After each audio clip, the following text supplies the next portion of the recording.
do we have on the docket today? Check analytics. Done. Number 2, coffee.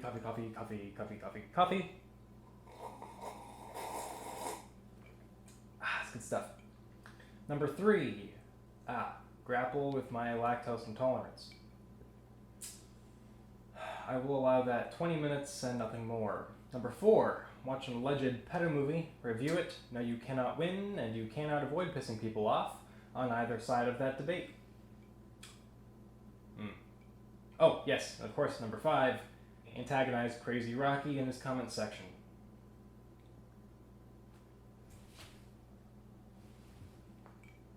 Yeah, I'll have this done before brunch. Oh, my tummy! What is brunch? People are brunch. Hey crew, welcome back to the set of another video. Today we're taking a look at a movie that set the internet, much like the entirety of the West Coast, ablaze. I'm actually getting this video out a little bit late, unfortunately, but the fortunate part of that being unfortunate is that all of your favorite movie-related YouTubers have already gotten their commentary videos and all their reviews out already.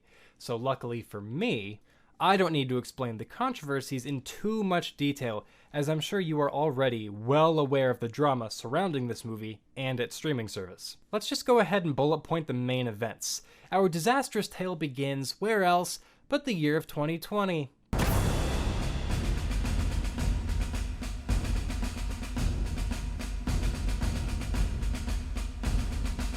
January 23rd, the film premieres at Sundance and goes on to win Best Director. August 19th, BAC Films releases Mignon in France. Late August, Netflix posts their announcement for their international release, now called Cuties, with this poster. Moments later, the internet melts down. A moment after that, Netflix deletes the image and issues an apology. 7 minutes later, Tessa Thompson, among others, speaks out in support of the film and bashes Netflix's marketing. Present day, hashtag cancel Netflix is trending. People who defend the film are labeled as pedo sympathizers, and 2020 continues to be a cesspool of crap we didn't ask for. Somewhere in the middle of that timeline I just explained, the director actually issued a couple statements explaining the criticisms and the intentions of the film. Later in this video, you're going to see that I'm using her statements as well as the statements issued by Netflix as, I guess, kind of the thesis of this review. Do her statements hold true to what we experienced? We'll see.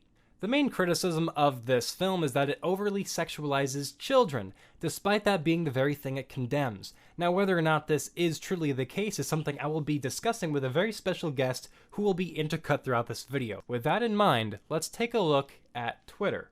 Twitter has seen an uptick in accounts that are openly expressing their attraction toward minors. They call themselves MAPs. Minor Attracted Persons, which is just a fancy term for pedophile. Their goal is to be included under the LGBTQ+ umbrella. The same goes for people who like to hump goats, but Netflix hasn't made a film supposedly supporting that yet, so I can't really comment on that. Wait, hold on.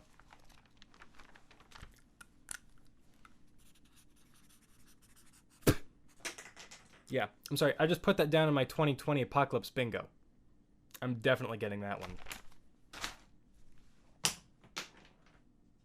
Anyway, not a day goes by that I don't see some pedophilic creep on my timeline, and when I do see them, I do my part as a decent human being, and I comment with a picture of a wood chipper. Pedos should not be normalized. They should be put in therapy and kept far away from children. The truly evil ones deserve to go to prison where even the most hardened criminals are disgusted by them. My point here is, it's in the front of everyone's minds that these people are not only out there, but pushing to be normalized. There are already numerous conspiracies about celebrities being in on numerous pedo rings. Even Tom Hanks is being theorized to be a pedo based on his recent Greek citizenship. I have one last note before we begin.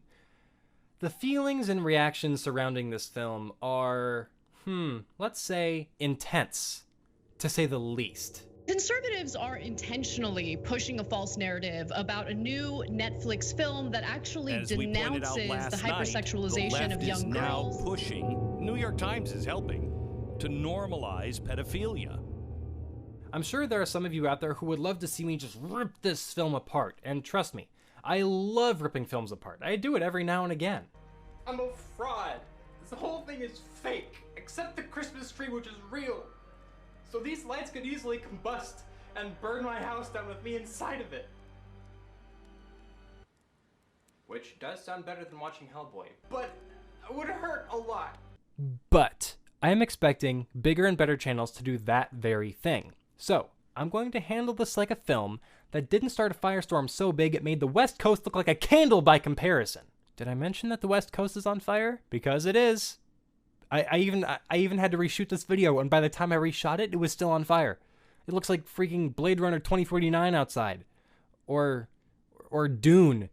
Or any other film that cranks up the yellow hue and calls it a day and just, yeah, here's your Oscar. I think I'm going to piss off more Blade Runner and Dune fans than any other group.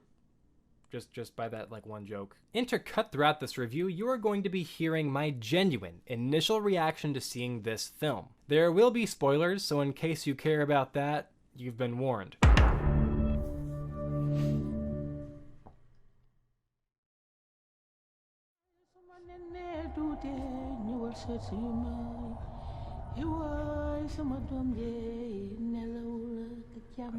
Okay.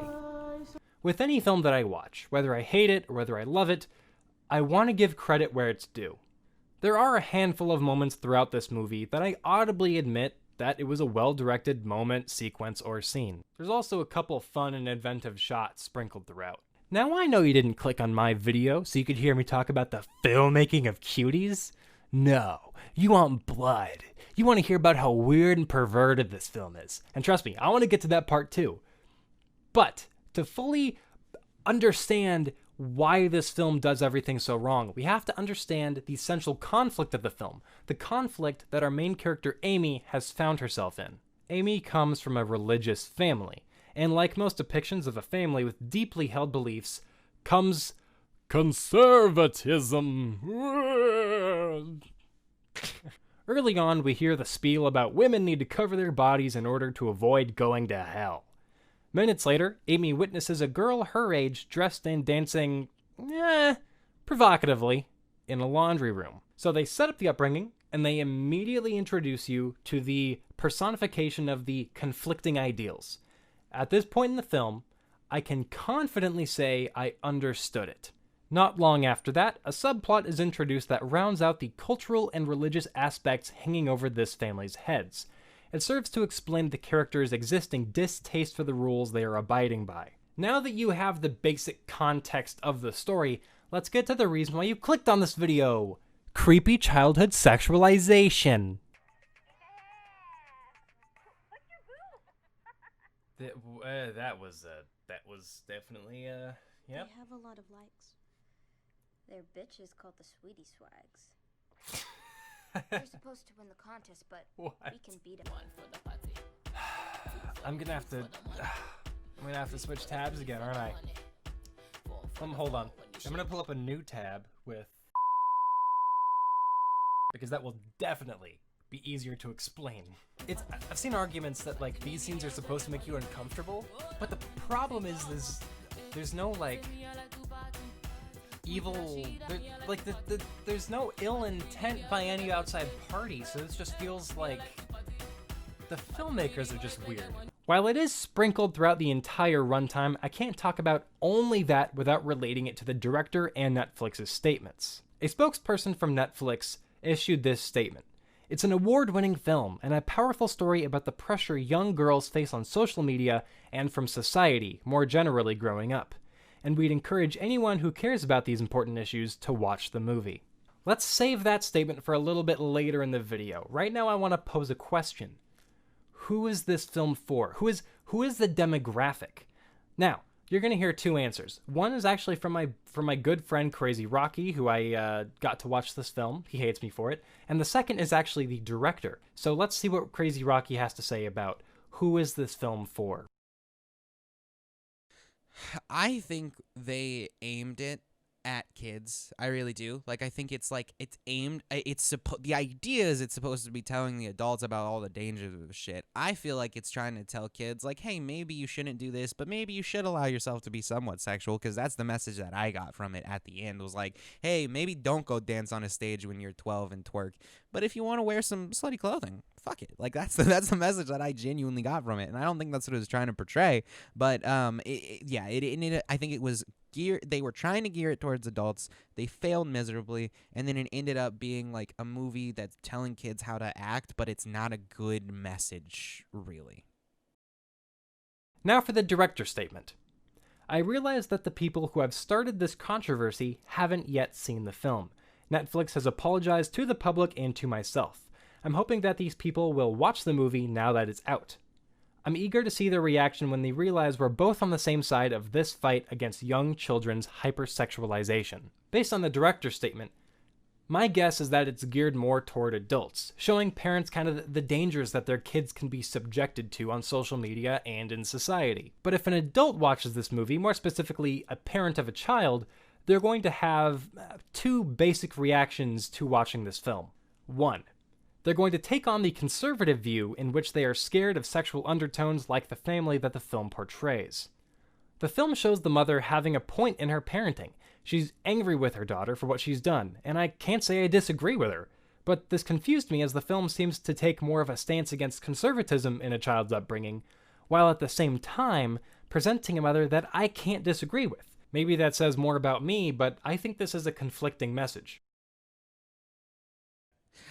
Okay, I didn't get that feeling until the end.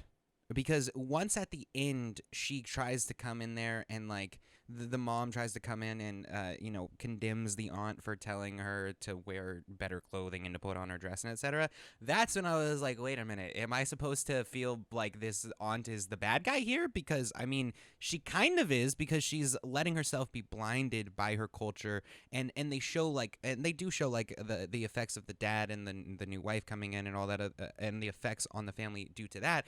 And that aunt is perfectly fine with that, and that's not good. But other than that, the aunt is saying the right thing. She shouldn't be wearing those clothes. She shouldn't be dancing. She shouldn't be acting the way that she's acting, and definitely not at that age. When you're in college, you do what you want. Everybody gets a little crazy in college. But fucking when you're 10 to 12, and that's the thing too now, is people talk about it like it's normal, but kids are having sex at a younger and younger age, and it's not a good fucking thing. Like, now there's 13-year-olds that are out there having sex, and if you're exposed to sex at that young of an age, it can really warp your idea of what sex is. If you're introduced at a young age and you're introduced to something that maybe you wouldn't participate in the future, you'd be more willing to participate in it, and then that pushes you even further down the line of whatever kinks or whatever weird shit it may be, and sometimes that shit can get dangerous. I mean, there's like fucking autoerotic asphyxiation and like all this weird shit that people get into that never happened until fucking porn came along and kids, having sex at a younger and younger fucking age. Didn't really get the feeling that they were condemning the religious aspect until that end scene when the fucking mom came in and said, like, fuck you. Like, I was like, what? Why? No, she's right. This is the hill you're gonna die on. Your daughter was just on stage, like, twerking in front of grown people. What the fuck are you on about? Or the second reaction is to be more aware of their children's burgeoning sexuality, which is a very odd message to try to get across. Let me explain why. Let's take a look at another interview with the director. The idea for Cuties was formed after the director attended a neighborhood gathering in Paris and witnessed a group of young girls on stage dancing in a, quote, a very sexually revealing way, end quote, just as the characters in her film do. I decided to do research to see if they were aware and conscious of what they were doing. The term aware and conscious really sticks out to me. The girls in the dance troupe of this movie are actually shown to be watching porn, I think 2 or 3 times throughout the film, and at one point they're even trying to, like, instigate a dirty chat over Skype. Touch mine? What? Yasmin! Go play with your dolls, you stupid little girl! Hey, who are you calling little? Stupid little boy. You blushed when you saw the word tits. What's going on? Nice one, Yasmin. What happened in here? I'm telling you, every single time I'm like starting to understand the reason for things happening, they pull stuff like that where it's just like. But then we get this scene in which a girl finds a condom in the woods. They know what it is, but also not what it is. This has led me to believe that the film is targeting young girls to educate themselves on the dangers of sexualizing themselves, not, as the movie and numerous articles described, as the dangers of society, encouraging the sexualization of young girls. Now, granted, social media does eventually play a part into the film, specifically at a point that my initial reaction is probably best suited to let you know how I felt about it. Come on, open the door! She's gonna wipe it, right? Hey. What is happening? What? Using your compass, draw N. Why? What was the motivation behind that? Because now that picture is public, I'm assuming on... What? But to get back on track, the idea that society is the one sexualizing these girls is a fine concept. But the problem is this film does not depict that. Every time adults or society is present during these sexual dances or sequences, they're disgusted. They're covering children's eyes, they're looking away, like we are. If you wanted to show a society that was encouraging this, I would recommend maybe having society be like super into it, or literally any reaction opposite of ours. And one, that's good. And two, no. Oh, this is where I shot that Crazy Rocky music video. Yeah, you'll see that I've been buzzing through my life just like a light year, a nightmare. I'm wishing I could sleep just for a night, dear, just lie here. One scene of the film has the girls sneak into a laser tag game. They are caught and scolded by one of the employees. At the end of this scene, one of the two employees seems to be very attracted to these young girls who begin to dance for him. It caught me off guard because I was expecting this to come up more often, but here we are more than halfway through the film, and it's a very brief depiction of the evil society angle, which is never really brought up again. Dude, just call the cops, dude. This is ultimately my largest issue with the film. The director has a message and a statement to make, those of which I chose not to read before viewing this film. Watching the film more or less blind to the concept, premise, and story led me to believe that the message was the opposite from what the director claims it is. Alright, now, the controversial part of the video. Do I believe that this film hypersexualizes children? Yes, 100%. Do I think it was done with malicious intent? No, not on purpose. The only crime this film commits is poorly presenting its message. And not only does it poorly present it, I would argue that it does very little to nothing to condemn the very thing it claims to be against. I could see glimpses of the film and the message it was trying to be, but poor choices in direction and writing ended up overshadowing those glimpses. I don't think the main idea should have been the dance crew. That was the complete wrong way to go. And so I think horror would be a little bit much for this type of thing. I think it would be somewhat effective if you do it really gritty, but I don't even know if you would want that. So I would say probably something that's more absurd but touches on like the extremely deep parts of it and the important parts of it, but definitely not a fucking 90s dance movie. I don't like to criticize any film unless I can recommend ways to make it better or fix the film. My fix for this film would actually be to embrace a new genre or make it a straight-up satire. With something as outlandish and outrageous as the hypersexualization of children, I think that the best way to go about that is to make something in the way that Jojo Rabbit made fun of Nazism. If you think it would be insensitive or risk losing the message in the genre of comedy, my second suggestion would be to make it a horror film, much in the way of like It Follows or Babadook. Now, take this suggestion with a grain of salt. I've read into what the director did to prepare for this film and what she did during the production of it. She obviously cares about the message that she claims to be putting across. And if she believed that drama was the genre best suited to get this message across, it's her decision. I simply believe it needed a more stylistic genre in order to effectively get its message across in a meaningful way. Now, part of that is to understand who you're making the film for. I know we touched briefly on the is it for adults or children, but I want to pose the question of, is this for a national audience of France, or is it a universal audience for the world? Because sexuality is handled differently across numerous different cultures, and in America it's very different from, say, even France. I think it was definitely a movie that was geared towards the people of France. I don't think it was meant for a universal audience at all. And I think that it should have been. It definitely should have been, because it was trying to it's like the thing about it is people in France, they know that this shit fucking happens. It happens out on their streets. Like, it's not something that they're unaware of. So now the uncomfortable scenes may make them rethink some of it, which is good, but ultimately they need attention called on a national scale. The age for a sexual minor currently is under 15. So over 15, you're always allowed to consent, no matter what. And that's already a pretty fucking young age.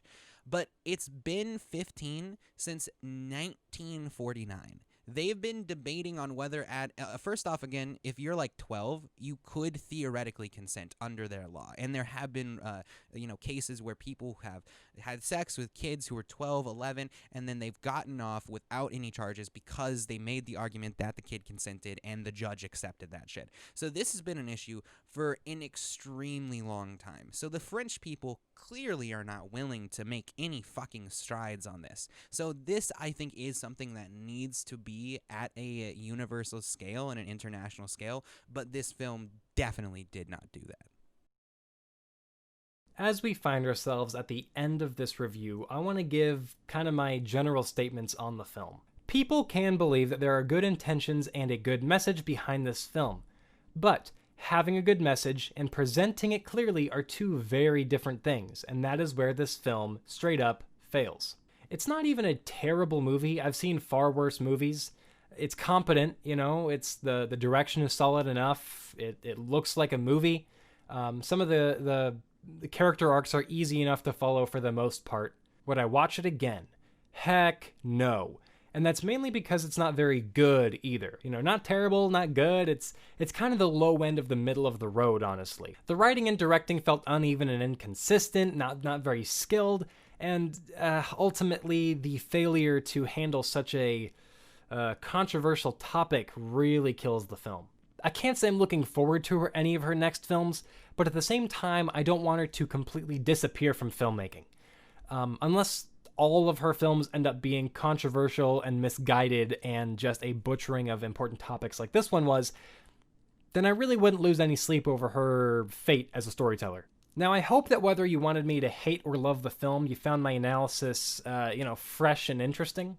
And actually, feel free to let me know what you thought down in the comment section. I didn't touch on every single subplot and sequence and blah, blah, blah, blah, blah. So if you want to discuss something I didn't touch on, comments. When am I going to return? Who knows? Let's see. I guess we have Netflix's future bestiality peddling film to look forward to.